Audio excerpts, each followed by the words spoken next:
And joining me in the studio is our sports editor, Jean-Emile Jammine. Jean-Emile, what exactly can we expect from tributes today? Well, so many. Firstly, from the world of football, Gianni Infantino, Neymar as well, having been suspended for PSG. He is expected to be there in Brazil at Santos, which is where it was mentioned that was the place where Pele really flourished. He scored goals galore, over 600 for Santos, and that's where he emerged onto the scene. It was the only club he played for until he retired from international football for Brazil, ultimately then reaching New York Cosmos.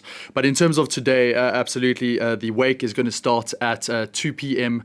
France time. That's 10 a.m. in Brazil, and his coffin is going to lie in the center of the stadium, the 16,000 Urbano Caldeira Stadium, which is where Santos obviously played their football, upon which after that finishes, after the 24-hour period, he's going to be taken in a procession through the city until his final resting place, that on the 9th story of that 14-story mausoleum overlooking the stadium. The 9th particularly poignant for him because that was the number his father wore as a semi-professional footballer. And so a lot of sentiment going into this, and a lot of tributes definitely going to be pouring in. They already had a minute of silence before Lula's inauguration for Brazil's election. So you expect to see more of the same kind of sentiment for one of Brazil's most loved sons. And an extraordinary figure that he was. Now, Pele had a 22-year-long career in which he certainly continued to be a major public figure after that. How would you define his legacy?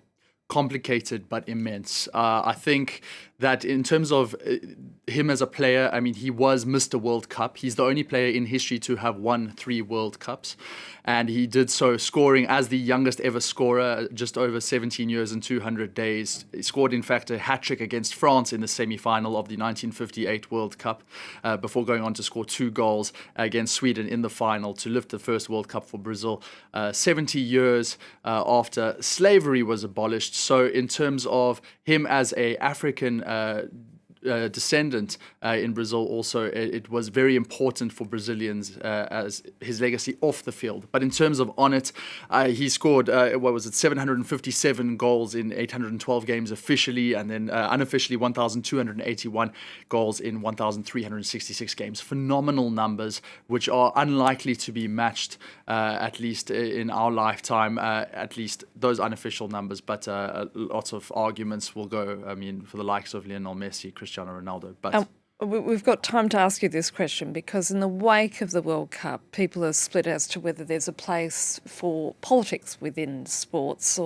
and on that theme, Pele himself was the subject of much criticism, wasn't he? And it was criticism for what he didn't say rather than what he did. He never spoke out against racism, which he was often the subject to, bananas and monkey chants being thrown at him. And in fact, he didn't dislocate himself from the authoritarian government, the dictatorship at the time, 1965 to 1964 rather.